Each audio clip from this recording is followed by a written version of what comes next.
Folks, we consider this to be a very serious channel. We attempt to bring you serious news. We're not fact checkers. You could not contest with these facts. They are what they are. We're not fact checkers, so our only option in telling the truth is to tell you the truth about the bad decisions the company makes. We're not fact checkers. $1 trillion possibly on the line for the Walt Disney Company and its biggest fiasco it has ever faced. Folks, we consider this to be a very serious channel. We attempt to bring you serious news, explain entertainment, keep you ahead of the culture curve. That's the tagline here. Great. They're going to keep us on the culture curve. I'm sure this is going to be completely unbiased. What do you guys think? Think it might go just one way?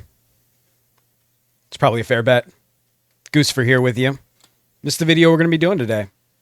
So what are we talking about when we say $1 trillion? Are we being part of lunacy, perhaps? No. No, we are not. Yes.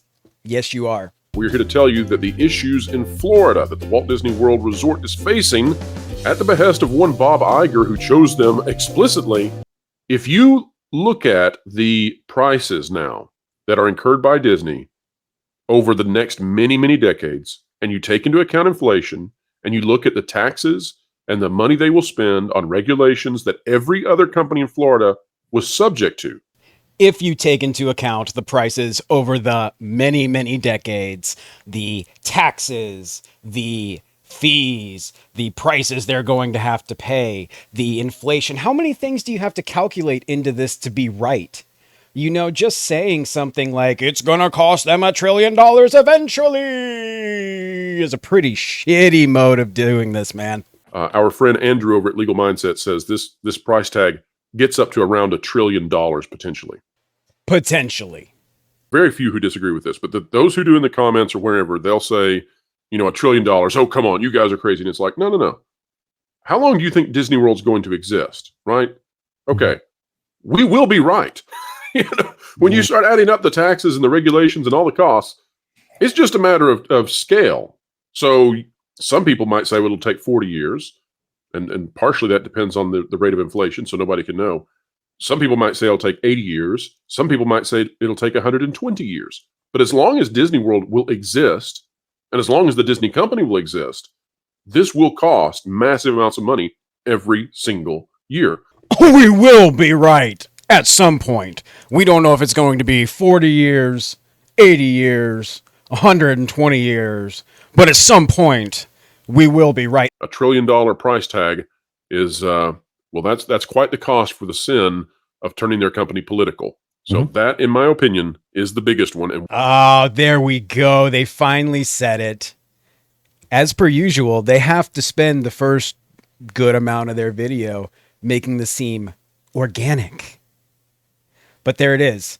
In their opinion, in his opinion at least, this is for the sin.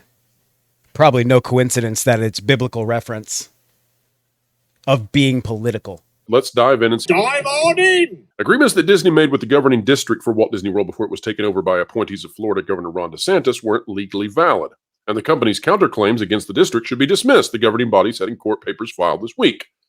So right off the get-go, we get into a paragraph that is wrong, and it's wrong on multiple levels. So let's walk through this and lay out the facts. And there, I think, you could not contest with these facts. They are what they are. Given the fact that he's going to talk about epistemology later, I want to mention a philosophical idea to you guys, and it is this.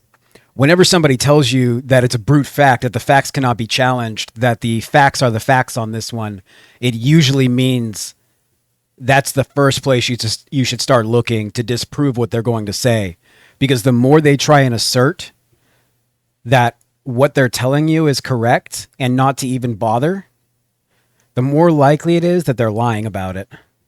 First of all, the district which was dissolved was not Disney's district. It was a totally separate local government district called the Reedy Creek Improvement District. Special government was utterly controlled by the Walt Disney Company. It was not taken over. It was dissolved. It was dissolved and a new district was put in its place. You know, just be careful, guys. This may be the one time I'm going to agree with him in this video. That's not a takeover. That's a hostile takeover. Because when someone comes in, delegitimizes you, and reestablishes themselves as the government of it, or whatever you want to call it, that's literally taking over for X with Y in a hostile way. Culture, am I off anywhere on that? In no way. No, that's 100% accurate.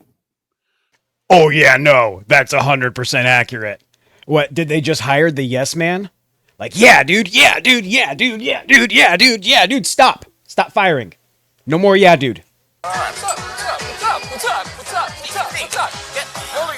The takeover of the district. And remember, this is not a takeover. The old district no longer exists, which was previously controlled by Disney allies. There's the rub, right? You're actually not allowed as a corporation to control a local government.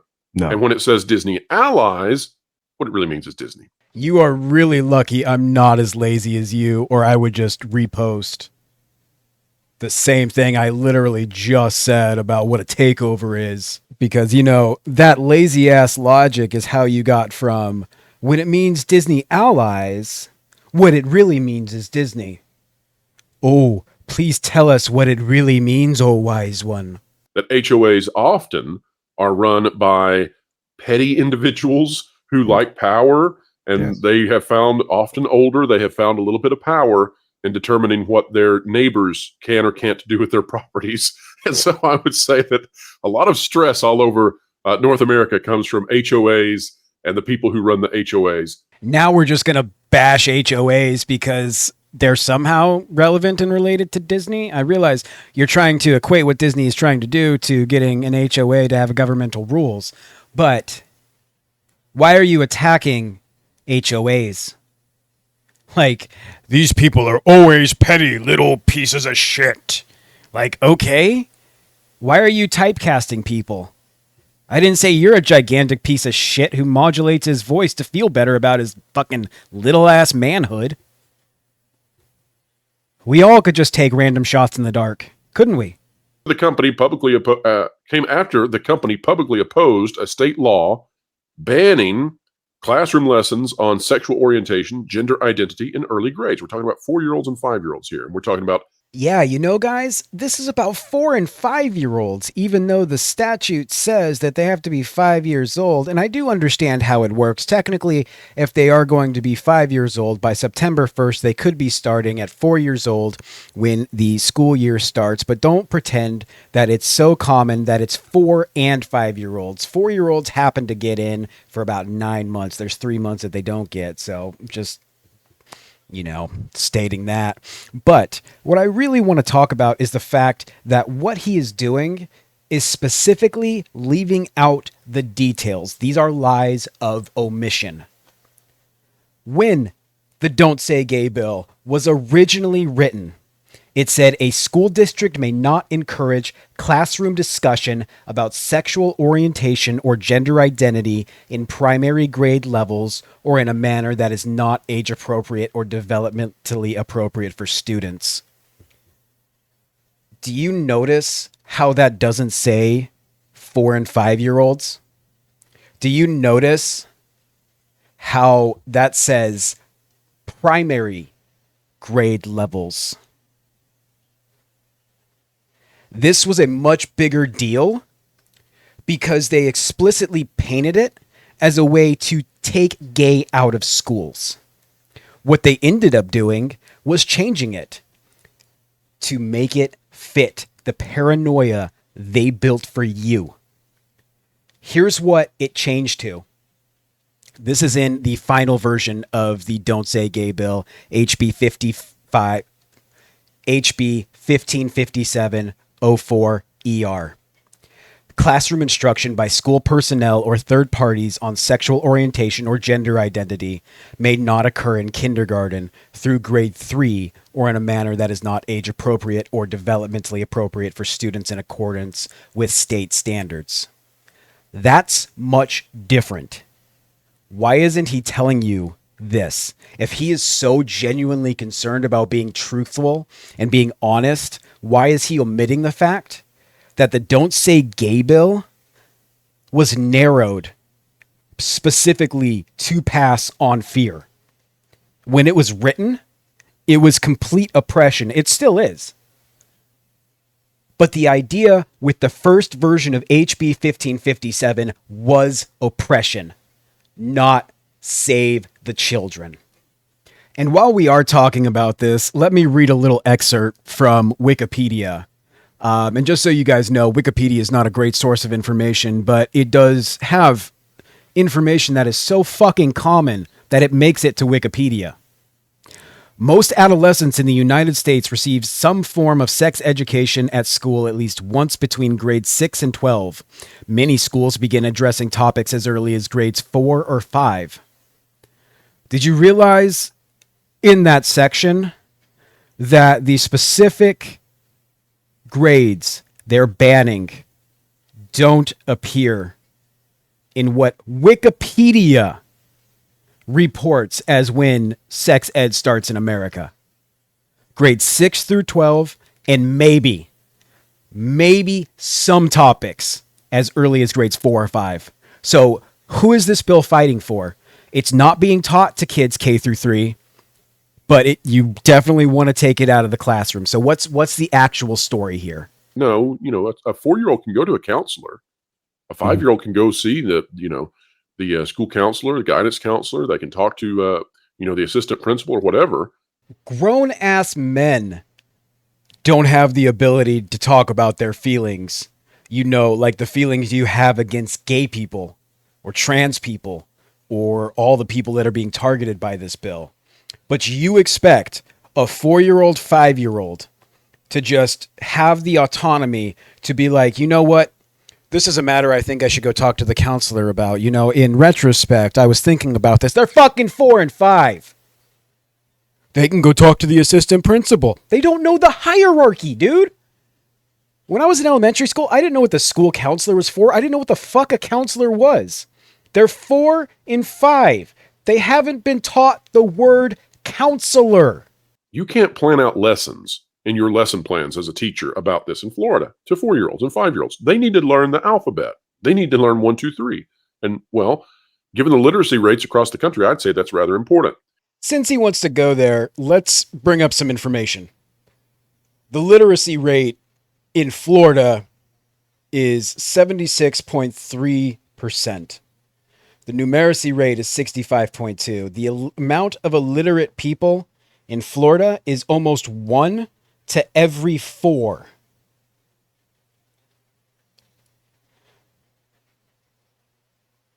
Education in Florida is ranked 14th in the nation for pre-K through 12. Now, I realize what this says. 2 components gave Florida the best top ranking overall. Florida is technically the highest rated education system in the United States right now because of what the universities do and pull up the elementary, the pre-K through 12. Otherwise, they're almost middle of the pack in teaching young kids. Florida has the lowest number of public libraries per 100,000 residents of 2.6. Florida is ranked 25th in infant mortality rate. Florida is above the trend in infant mortality rate for the United States. The United States as a whole has a lower infant mortality rate average than Florida. Florida is ranked 13 in adverse childhood experiences with 12.7% of the population, 1 in 10 people having ACEs scores. And here's what an ACEs score is.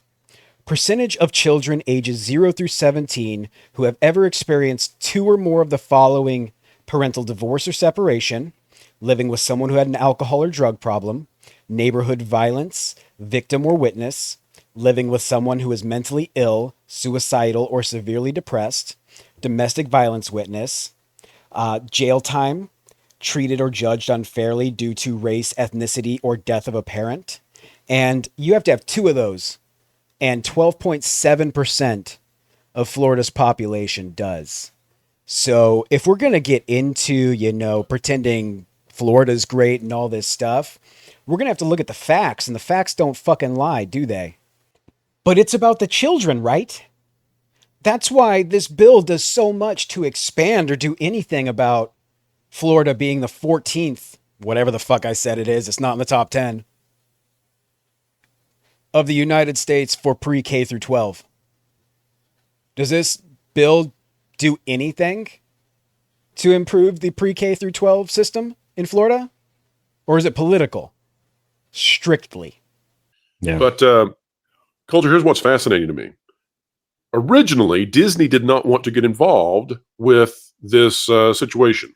They didn't want to touch this legislation. No. In fact, that was the official position by Bob Chapek, then CEO, and his spokesperson, Jeff Morrell. Yes. Bob Iger, the current CEO, put out a statement, and we did not know at the time that he was still an employee of Disney. He was still on the, he was still on as an advisor official, and he still had his office and everything. Mm-hmm. So he sort of insubordinated Bob Chapek and put out this very strong statement that put Disney in a difficult position, caused a revolt inside Disney, led to eventually Chapek's ouster, Bob Iger being put back into the position that he once held. But ultimately, for all the joy that I guess Bob Iger thought he would receive out of this, it put the company now in a position where all of those special powers that everyone had looked the other way for so long about, we're talking about Reedy Creek Improvement District having had the ability to tax and to handle ride inspections and construction inspections and zoning and all of that stuff. Disney had controlled that for decades since its inception, and everybody had just looked the other way because they didn't want to fool with it. When Disney did that, then Florida said, we're going to look at it. A very interesting question that comes out of this is why they're defending Chapek or saying that Chapek is kind of like not really a big issue in this. What originally happened that they conveniently leave out and make it sound like it's all pressure from Bob Iger is that because of Chapek's failure to make a statement, Disney employees began staging walkouts.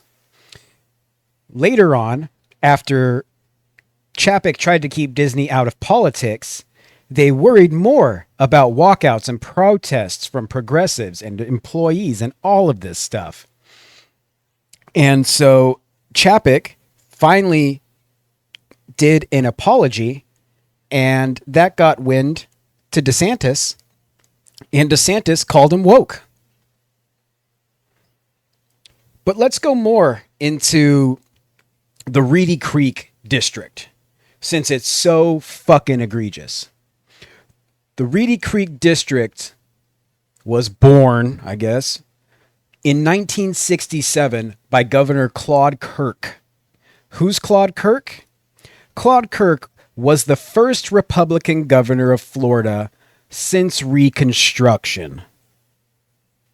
So a Republican governor did this. It's been, I can't do math, almost 70 years?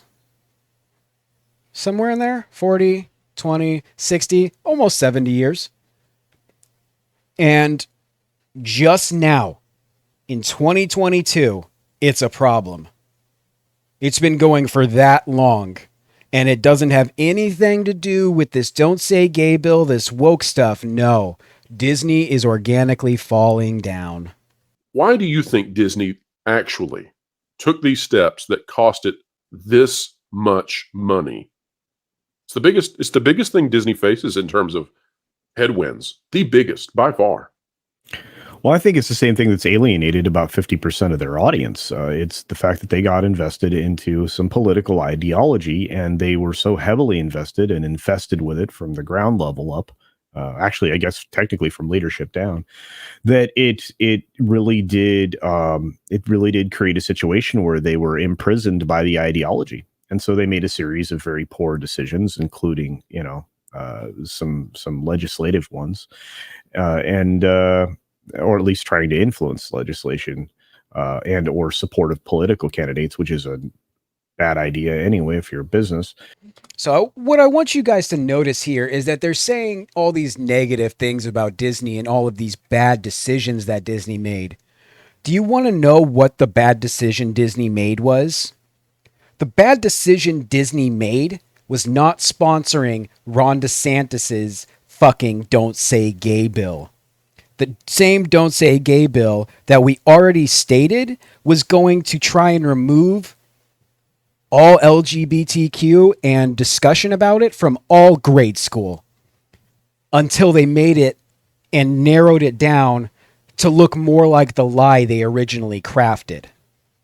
So they made it all about the little children when it was originally about taking it completely out of grade school.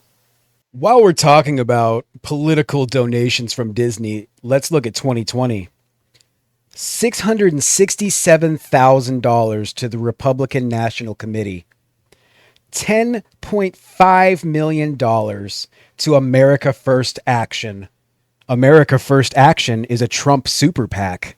It's hard to get more controversial than when should 4-year-olds be given state-sponsored information about their own identities that may be counter to what their parents want.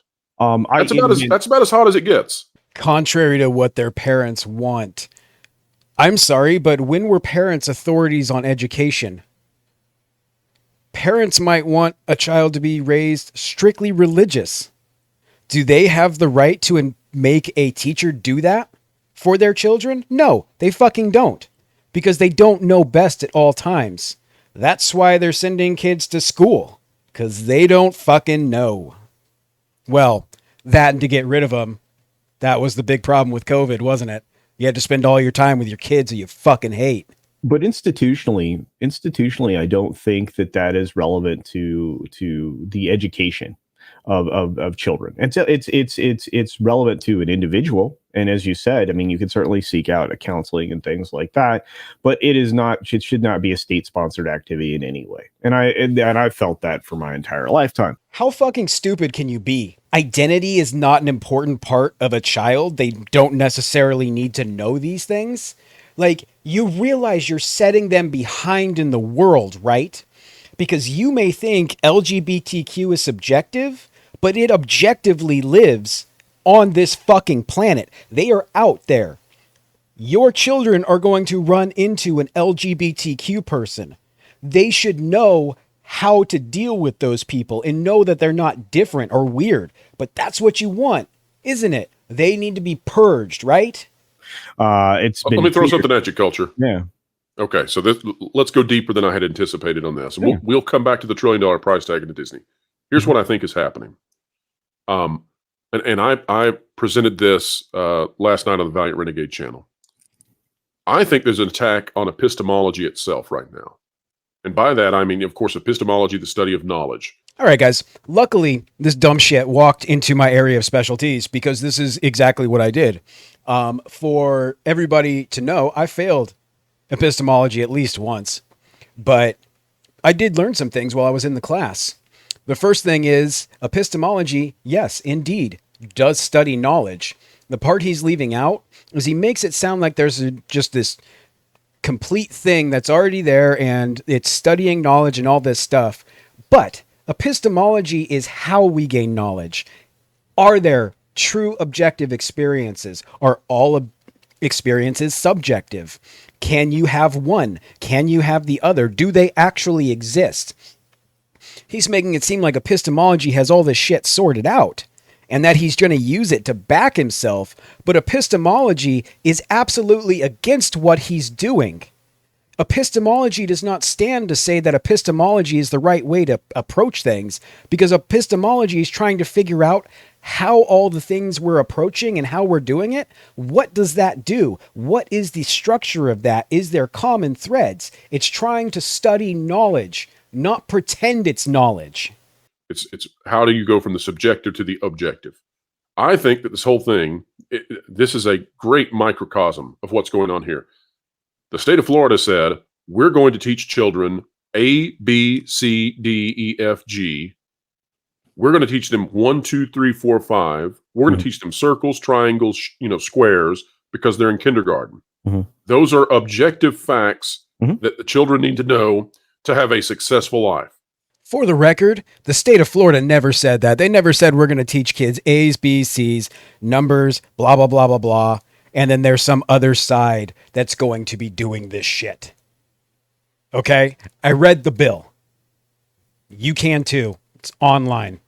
And the counter position was, no, we're going to stop doing that, at least to some degree, because you have to sacrifice something. We're going to sacrifice some of that to teach the children about identity issues and issues of human subjective experience regarding the bedroom. What is this bullshit about having to sacrifice something? He knows sex ed is already a part of the curriculum, right? You have to sign waivers to let your kids do it. Like, I don't understand where he's coming from here. You know, he's saying all of this shit, but it's just wrong. It's completely factually wrong and devoid of reality. How can you not be a part of reality and think you have a right to talk about it? Right. And I think that's, and this is the problem, right? This flows out of everything, because you look at Disney and you say, okay, why do they keep making decisions that cost money, right? They don't grow money. In fact, we'll have a video out later this week that shows that Disney actually shrank. When you look at inflation, Disney actually shrank in 2023 significantly. When you do this thing the way I say you're going to do it, you're going to get the results that I made for you. Aligning themselves with, having kids not learn ABCs and 1, 2, 3s and learn about this instead, that was more important. Even if it came with $1 trillion price tag, more important than, hey, why don't we not? Let's get this out of the way right now. That part is complete sensationalist dramatic bullshit. Disney did not sign on to say that kids should not be taught the basics. This is an argument that he is making, that he is saying that those things are going to be sacrificed to teach the gay agenda. And he's lying. He's fucking lying. I don't see them doing the smartest of maneuvers in a long time, but this is bigger than that. You pointed out something that's accurate. Yes, man. Yes, man. Yes, man. I mean, there is objective truth, and they're trying to water it down with narrative. What are they trying to water down with narrative? They're trying to teach your children that gay people, bi people, trans people, lesbians, that they exist, that people are not just one dynamic, man or woman, X or Y. There's variations of people. That's the thing about objective facts. You can't water them down. Like, you're pretending that these objective things, these numbers, letters, shapes are being watered down. How do you water down a fucking square? How do you water down the number 2? Oh, well, 2's not feeling inclusive enough, so sometimes we have to consider it a 3. Is that what you're pretending's happening? You can't water down objective facts. They're just facts. Same problem that we have with the article that we're pulling from now, or anything that the AP has been writing recently. Yep. The article they're stating is incorrect because they don't believe it was a takeover and they're trying to skew the facts their way. Okay, guys, truthful. We're not fact checkers. They no longer are willing or in pursuit of the objective truth. They're adding a lot of other things in, including the framing of the article. And something I'm going to point out, because this is being done often in specifically around this topic, Disney versus, the government of Florida, because that's what it is. It's not the governor. It's not governor's allies. I mean, perhaps, some of the people there are friendly with the governor. It's not the governor of Florida. He just initiated this battle with Disney. That's all. He only started this in the 60 plus years that Reedy Creek District was available. Why are they making this about DeSantis? Did he initiate this for political retribution or something? It's not the governor's allies. Perhaps there's some people who might be friendly with the governor. Those are his allies, dumbass. Did you really just say that? Do you take yourself seriously? Do you look yourself in the mirror? I was going to say something about the beard, but just your general appearance, but no. Do you look yourself in the mirror and take yourself seriously and think I'm a good person? Honestly, dude, I want to know. So write me back or some shit, because I want to know. Chill the fuck out, properly cast Dumbledore. We get it. You're a bigot. Bigot, bigot, bigot. Bigot, bigot, bigot. But This didn't come out of nowhere. And you described the circumstances and the situation perfectly as to how this came about.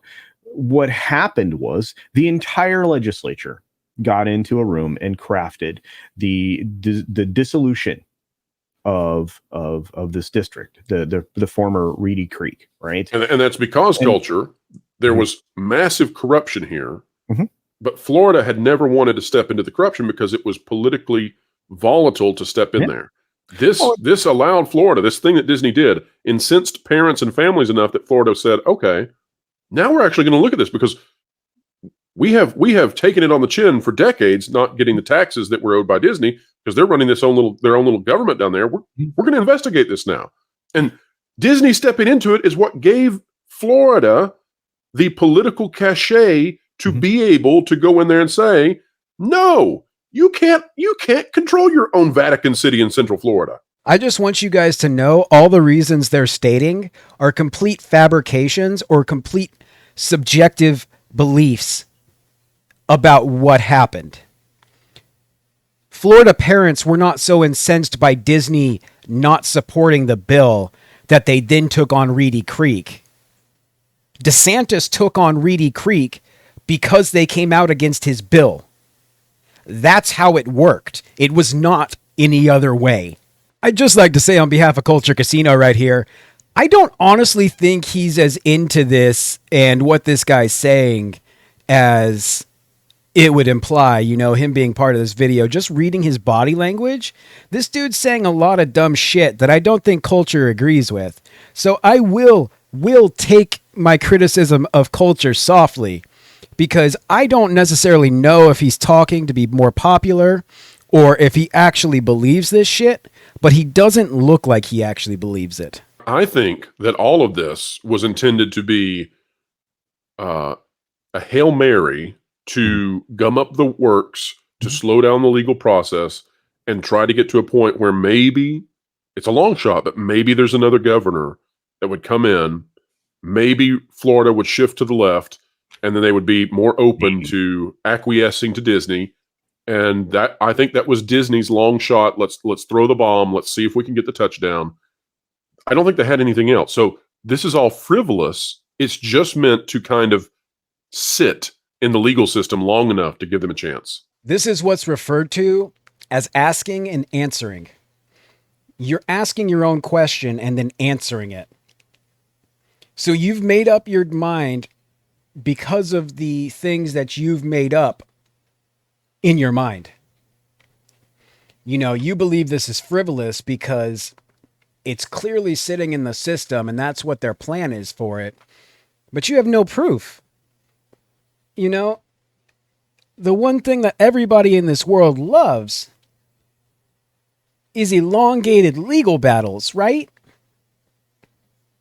You're going to pretend that's the reality we live in? And that's what they're doing? Really? And citing the governor specifically in this is also not the correct party.